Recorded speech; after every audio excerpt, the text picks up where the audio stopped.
The question is that this... Oh, no, sorry. I beg to move that this House do now adjourn. The question is that this House do now adjourn. Josh Babarinde. Thank you, Madam Deputy Speaker. I'm so grateful to have the opportunity to bring the crisis of temporary accommodation to the House of Commons today. And I thank the Minister for her time and attention this afternoon. And it's great having first met at the ballot box in Bethnal Green and Bow in 2019. It's great to meet here again, but at the dispatch box. And it means a lot to me to be able to bring this issue forward today, especially on behalf of my constituent Kelly and her family. Kelly is a proud mum of 3, wife to Devon and a fighter. After being served with a Section 21 notice by her landlord, Kelly and her family were forced to leave their home. She was determined to find a new home in the private rented sector, but faced so many barriers.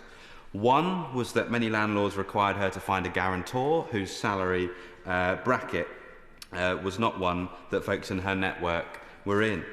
Another is that many landlords demanded 6 months' rent in advance, and for someone like Kelly, who receives universal credit, having 6 months' worth of an Eastbourne private sector rent in the bank to pay so much rent up front would disqualify her from universal credit in a heartbeat anyway.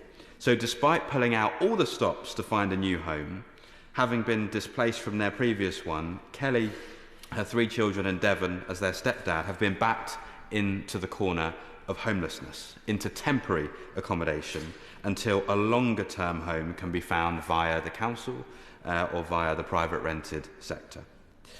This is accommodation that's too small to cater to their aspirations and to their needs, especially those of Kelly's awesome teenage son, Joseph.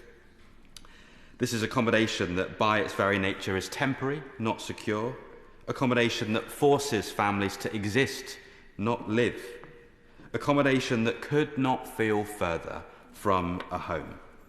That is not fair, Madam Deputy Speaker. Now, I've taken up Kelly's case, and my team and I are working hard to support her. But what I find so extraordinary about Kelly is that in the midst of unspeakable hardship, she is so often zooming out and reflecting on just how broken the whole system is, and she's been a tireless advocate for reforming it. And a week or so ago, she said, "Josh, take me to Parliament and we will speak about it up there." Days later, I secured this adjournment debate, which enables us to do exactly that. And I spoke to Kelly. I will give way.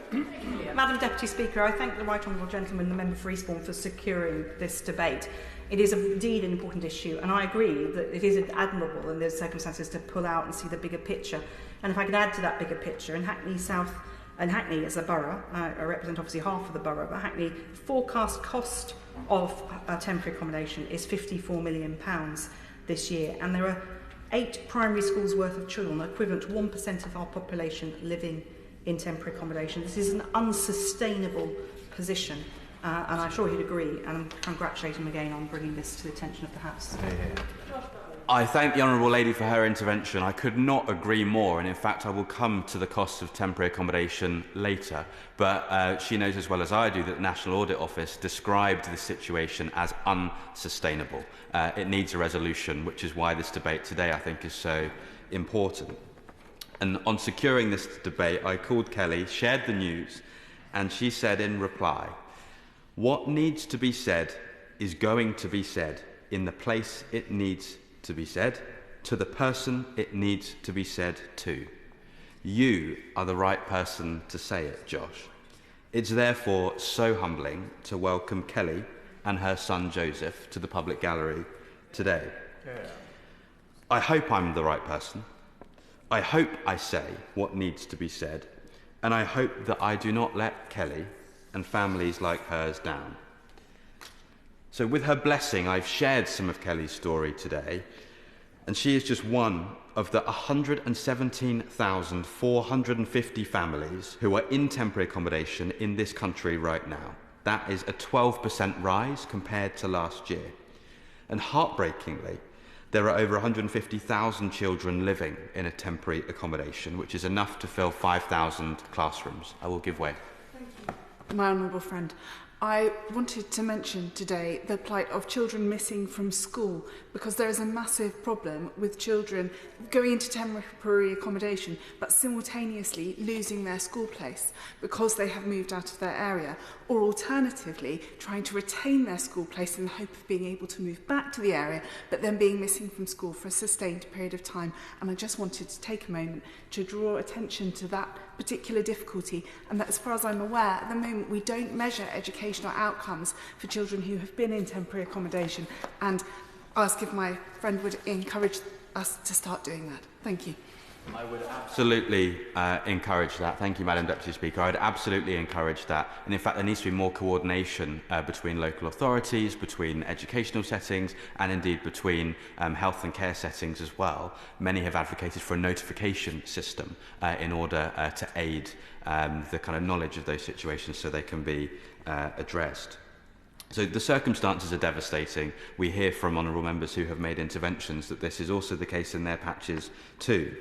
And Shelter estimates that more than 2/3 of people in temporary accommodation have inadequate access to basic facilities, to cook, for example, with many food banks, including mine in Eastbourne, supplying kettle packs because many families in temporary accommodation are unable to cook or heat the food that they get from a food bank in any other way.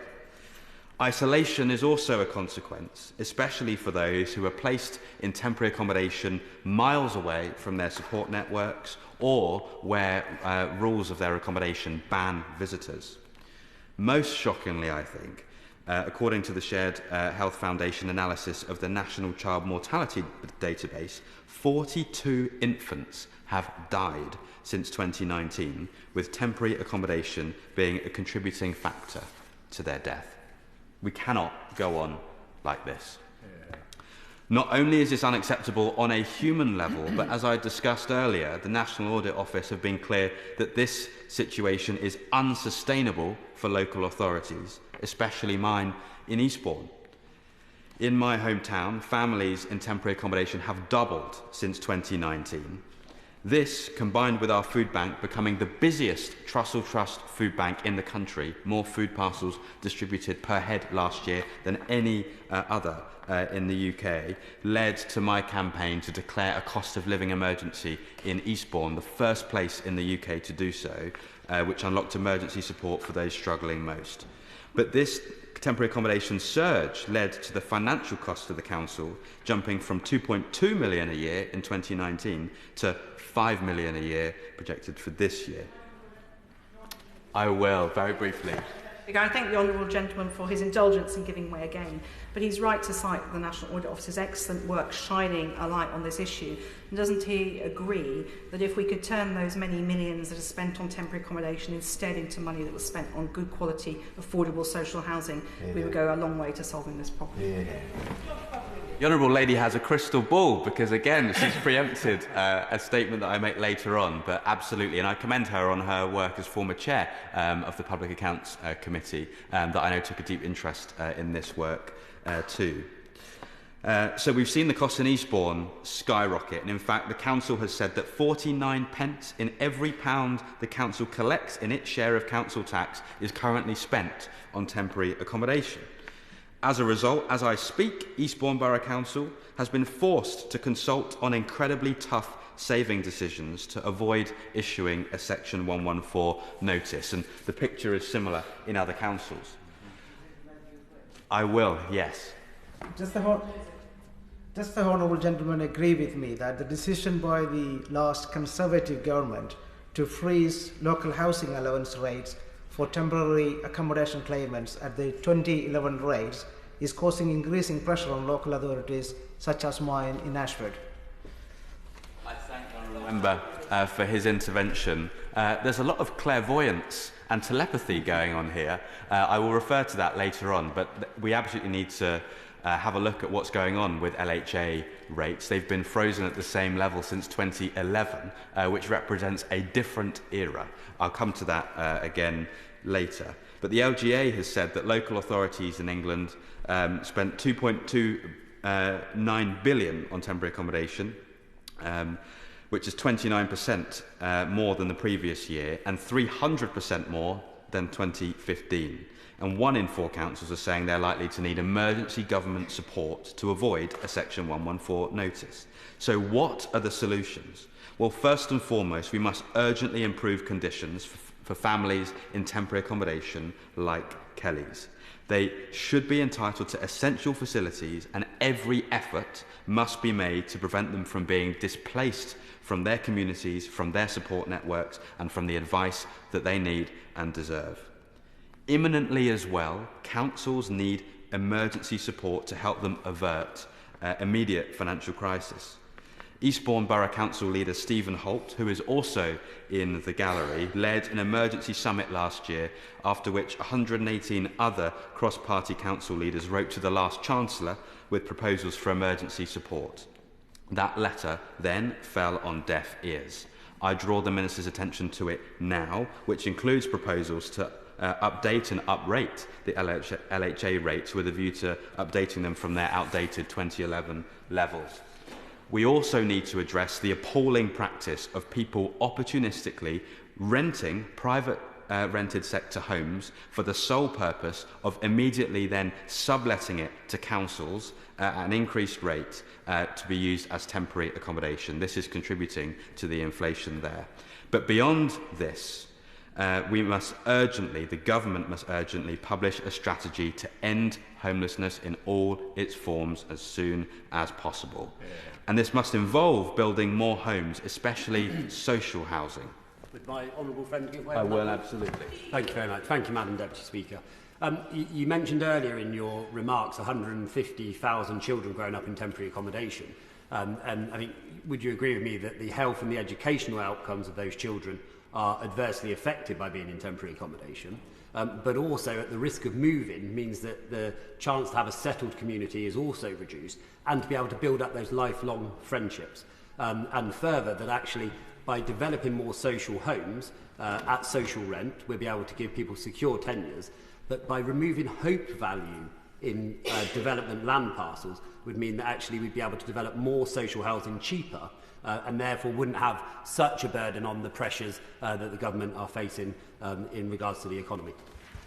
I think that the honourable member is absolutely right, and that's why I'm proud that Liberal Democrats have been campaigning for Britain to build 150,000 social homes a year in our manifesto. And having grown up in social housing myself, I am especially proud of our commitment to this. So to conclude, Madam Deputy Speaker, I say, if I may, to Kelly, I hope that I've said what needs to be said. I hope I've said it in the place it needs to be said, and I hope I've said it to the people, to the person it needs to be said to. And on behalf of all those families who are in temporary accommodation, and on behalf of those who would otherwise find themselves there in the future, I make a plea to the government. Honour their experiences with reform, dignify their humanity with action. Please do not let us and our councils down. This government is our last hope. James Asser. Thank you, Madam Deputy Speaker, for calling me, and thank you, the honourable gentleman, for giving the opportunity to contribute to his adjournment debate. And I congratulate him on securing this extremely important topic. And I agree with much of what he has said and the highlight he has made of the problem we face. My local authority, Newham, faces an absolute crisis of temporary accommodation. And the situation is one of the worst in the country. To give the House some indication of where we are, there are now 6,700 households in temporary accommodation in Newham, and we believe that's more than any other local authority, and that is growing by around 30 households a month. 1 in 20 homes in Newham is now in temporary accommodation, and the net cost of temporary accommodation for next year is going to be £72 million, adding a £31 million addition to the council's budget overspend. Homeless applications this year are up by 26%, and that will add to our waiting list. The borough's waiting list is now 38,000 people waiting for housing. We're happy to.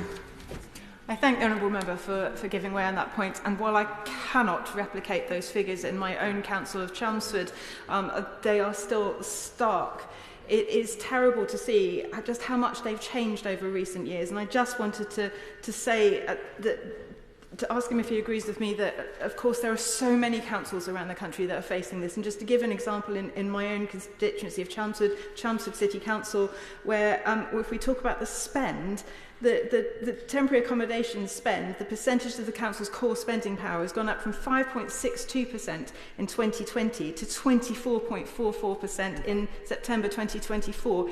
Yet the number of case numbers in 2020 were 256, and we're now looking at 500. It's a massive increase and very difficult for councils to cope with. I think the Honourable Lady makes an absolutely valuable point. And when you look at the figures, they are sometimes hard to believe. You kind of double read them twice to check you haven't misread or added a zero. As has been highlighted, this is affecting councils across the country and adding quite seriously to their financial situation. It's clearly unaffordable and it's unsustainable even in the short term.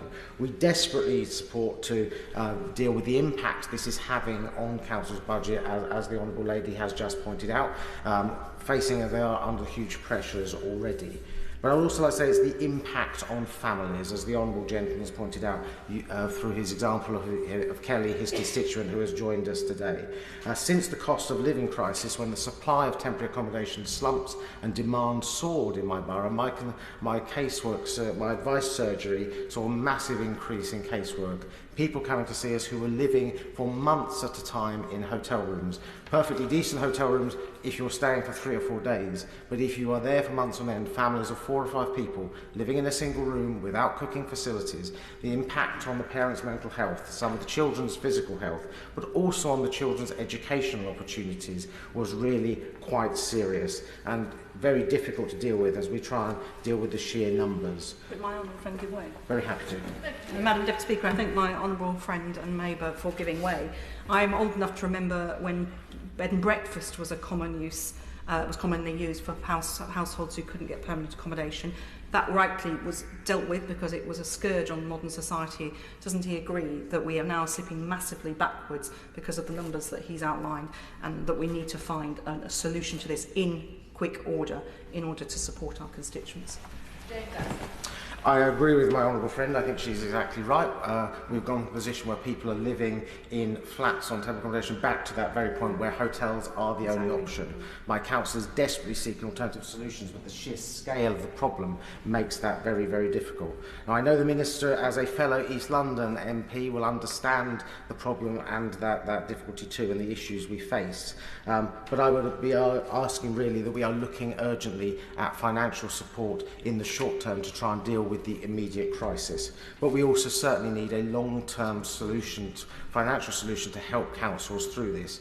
But also a long-term solution in terms of how we are dealing with the building of social housing. My council has been one of the ones pioneering building new social housing, but in the grand scheme of things, it is effectively penny packets on the scale of the issue we need to deal with it. I appreciate from the Minister that this is a crisis that we have inherited, and it has been exacerbated by the cost of living crisis and is now quite seriously exacerbated by the difficulties councils have faced over the funding settlements they've had over the last 10 years. Now they are juggling 10 years of austerity and the cost of this on top. It's a crisis that we have to deal with. I am confident we can, but clearly it's something we now have to tackle as a matter of urgency, not just for our council's budget, but to deal with the problems and help the people who need it most. Ali. Thank you, Madam Deputy Speaker. Can I begin by congratulating the Honourable Member for Eastbourne and welcoming him to the House, and most crucially for securing this incredibly important debate that on the provision of funding for temporary accommodation. As we've heard from him and other Honourable Members in their contribution today, this is such a serious issue, and I know from my own experience as an MP in an East London constituency, it's absolutely devastating in terms of the impact it has on children and families and the wider community. And in some cases, sadly, it can be as I know from my own constituency experience, it can be a matter of life and death, Madam Deputy Speaker, because of the points the Honourable Member made about the quality of housing as well as supply. This government is absolutely committed to addressing the current high levels of homelessness and rough sleeping, and of course the barriers facing those who are in temporary accommodation that need to have a home to live in that is safe and secure. I also recognise the financial pressures that honourable members have highlighted in terms of the soaring temporary accommodation costs and how that is placing huge strain on councils. And I looked very closely at the correspondence that was shared with me under the previous government by the council leader of Eastbourne. I'm grateful for the work that councils have done up and down the country. I give way to the honourable member. Thank you. In one of my local authorities, St Albans, we were at a crisis point as well, and often it's families with children that leave out. The average waiting time for children is 43 weeks, whereas actually the time for children is 43 weeks, but the average time is 31 weeks because of the supply, but also those financial pressures. But we're also in an area where the cost of housing and private housing is so high. So does the Minister agree that also we have to take into account where you've got a higher housing cost, the impact on local authorities is very difficult, as they are often taking and subsidising higher costs of private rent to try and make up for that and support those families? The honourable member highlights really important issues affecting the housing sector, the private sector, as well as the costs and supply and the impacts that has in different areas. And I'm going to come on to action we've already started taking to start to make headway on these issues. Madam Deputy Speaker, homelessness and rough sleeping have dramatically increased, as we've already heard. In England, it is now at record levels. In March this year, more than 117,000 households, including over 150,000 children, were living in temporary accommodation. In Eastbourne, the Honourable Member's constituency, on 31st March, there were 373 households and 419 children living in temporary accommodation.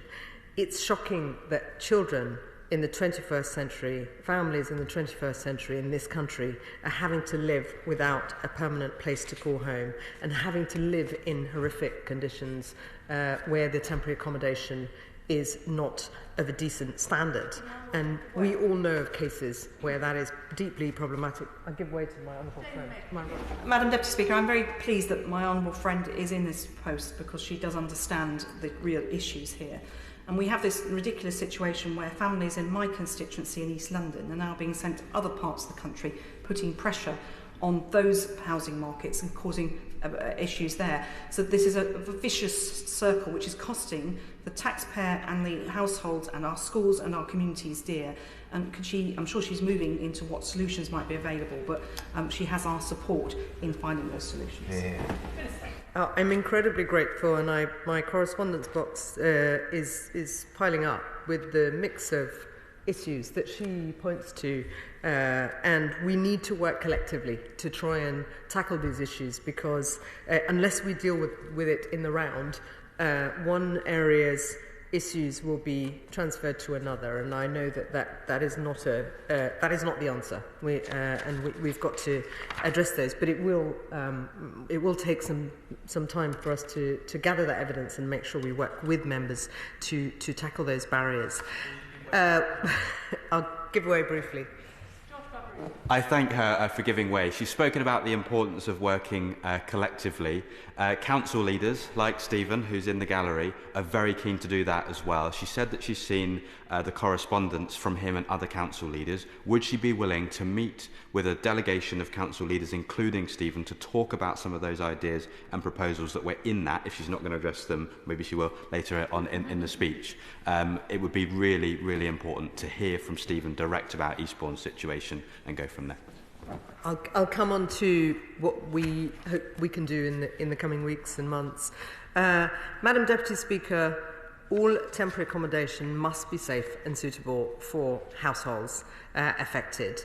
On the specific interventions in place at the moment include our homelessness and advice and support teams drawn from local authorities and the homelessness sector to provide support to help local authorities to address the placement of families in bed and breakfast accommodation for more than six weeks. But I'm clear that to turn this around, we have to tackle the root causes of homelessness and rough sleeping, putting in place lasting solutions rather than quick fixes. For too long, we have seen a lack of a strategic approach.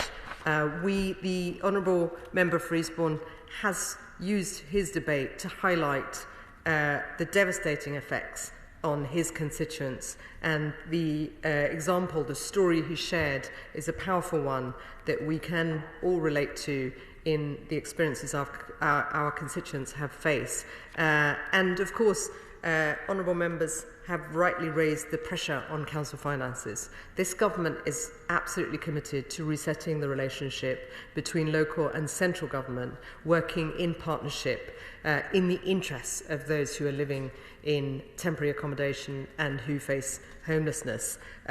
We want to ensure that we work closely with the different nations, learning from each other on what works, as well as regional government and local government. The government will get councils back on their feet by providing multi-year funding settlements, ending the competitive bidding for pots of money and reforming the local audit system. Madam Deputy Speaker, we have heard from numerous councils that annual spending, annual allocations are deeply problematic. The competitive nature of funding is really not helpful. We need much more collaboration as well. We recognise councils know their communities best, and with greater stability, they'll be in a better position to be able to enhance local services and facilities. And I've seen many great examples of innovation, of really, really effective work at the local level, and we need to make sure we are able to support those efforts and ensure that they are scalable and they are local and national government can learn from each other on the best models and best practice. How local government is funded is crucial to enabling councils to deliver the local services residents need, and also, of course, crucial to delivering on our missions. That's why we are committed to improving the local government finance landscape in this Parliament. The Honourable Member has raised concerns regarding, of course, the different kinds of financing mechanisms and benefit subsidy payments for temporary accommodation. Others have raised this issue as well. We appreciate these are difficult times and understand the funding pressures that local authorities are experiencing. The Department for Work and Pensions continue to keep rates for temporary accommodation subsidy under review, and any future decisions on the levels of subsidy will be taken in the context of the government's missions, the goals on housing and the fiscal context. Now, I'll come on to the Honourable Gentleman. Spending plans for the 2025-26 for that period will be set at the budget, as honourable members know, on the 30th of October. And following the budget, future funding allocations for homelessness and rough sleeping services will be confirmed later this year. We understand this is very challenging for the sector, and we are closely working with local authorities and want to continue to extend that work to help make sure that we do all we can to relieve pressures and continue to support them. I give way to the Honourable Gentleman. Thank you, Madam Speaker. With the benefits cliff edge, would you agree that those in temporary accommodation should be given longer to be able to progress on to paying or to having their benefits stopped, so that they can actually build up a bit of a nest egg, so that when they move out of temporary accommodation, they're being set up for the chance to succeed in a tenancy, so being able to furnish their homes right from the very outset, rather than having to start from scratch each time and not having any funds in savings to be able to call upon? The Honourable Member raises very important barriers to employment, which I know is exercising the minds of my ministerial colleagues in the Department for Work and Pensions, not least as they look at tackling the child poverty challenge, which is another dimension to the housing crisis. And he makes an important point, and I very much hope we can continue to get those inputs from colleagues as we make progress on work on which I will come on to, that we will do in relation to the interministerial task force on homelessness. Just coming to the housing funding point further, we recognise the challenges with the cost of temporary accommodation, and earlier this year the government confirmed allocations for round 3 of the £1.2 billion local authority housing fund, and this fund is expected to provide around 7,000 homes by 2026. Eastbourne's currently due to receive around £4.4 million, and this fund aims to ease local homelessness pressures, reduce spending on unsuitable bed and breakfast accommodation, and provide safe and sustainable housing for those fleeing persecution. Now, I recognise that, as others have pointed out, there's more to do, but this is an important part of the funding settlement that's currently available, and is necessary in terms of dealing with the supply issue. Though we've got, of course, a wider agenda on housing supply. We will deliver the biggest increase in social and affordable house building in a generation. We'll build 1.5 million homes over the next 5 years. We are also committed to abolishing Section 21 no-fault evictions, preventing private renters being exploited and discriminated against. The Honourable gentleman raised that and the powerful example of his constituents' experience in his opening remarks. The Renters' Rights Bill will give renters much greater security and stability so they can stay in their homes for longer. The issues around safety and decent home standard is going to be addressed through extending Awab's law so that it covers private landlords, to significantly reduce the number of poor quality privately rented homes, and empower tenants to raise concerns on the sort of things that mean that the quality of housing that they're living in, those issues are not addressed at the moment, and we need to make sure that is tackled. And we very much hope that combination of provisions we've already started will begin to make progress quickly.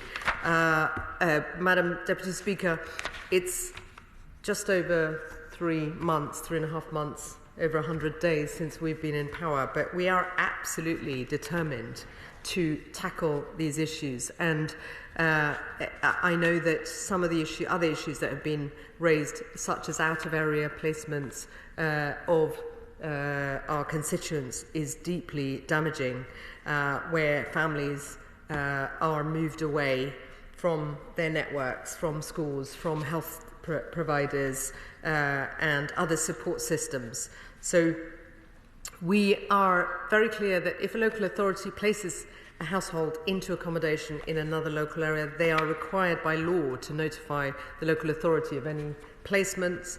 We have to build more homes in the areas where they are needed so we can reduce the need for out-of-area placements, which is why we will keep our focus on the house building agenda, because unless, Madam Deputy Speaker, we tackle the supply of housing on affordable and social housing along with other kinds of housing, we are going to be stuck in this cycle, and nobody wants that. I give way to the Honourable gentleman. I thank the Minister for giving way. It was really important and powerful to hear her reaffirm that legal obligation that local authorities have to notify another local authority if they're going to place folks in accommodation there. In Eastbourne, we've been having some challenges where Brighton and Hove Council have for quite some years been going ahead with some of these placements, and notification hasn't always taken place, which has meant that Eastbourne Borough Council hasn't been in a position to understand what the general support needs this landscape needs to be and how to best support those. Could you share some words that might reassure Eastbourne Council and Brighton Council of their obligations? Ali. I hope he is reassured by the points I've made already, but I think what we do need to look at is, going forward, how we can enable much more collaboration between councils, between regional government, because the interconnectedness of these challenges have got to be addressed collectively. And that's why, from the national government perspective, we are soon going to initiate the interministerial group chaired by the Deputy Prime Minister, working with ministers across government to take action on homelessness and, of course, temporary accommodation, rough sleeping, and the wider agenda here is going to be looked at. And we will be looking at and working with other departments, looking at the issues around health, of course, the benefit system, the other relevant departments that have a very important role to play if we are to bring an end to homelessness once and for all.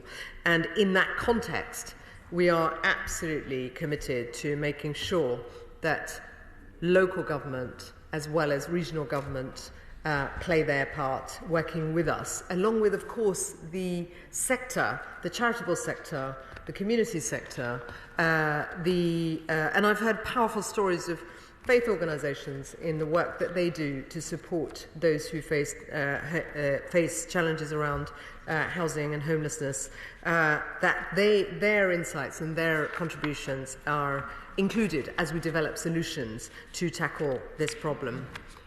I'll give... Many thanks. The Minister listed a wide variety of departments there. Will she just provide some assurance? Because education wasn't amongst them, and that is one of the departments that I'm sure she is intending to coordinate. Absolutely. I was giving those as examples, not an exhaustive list, but absolutely.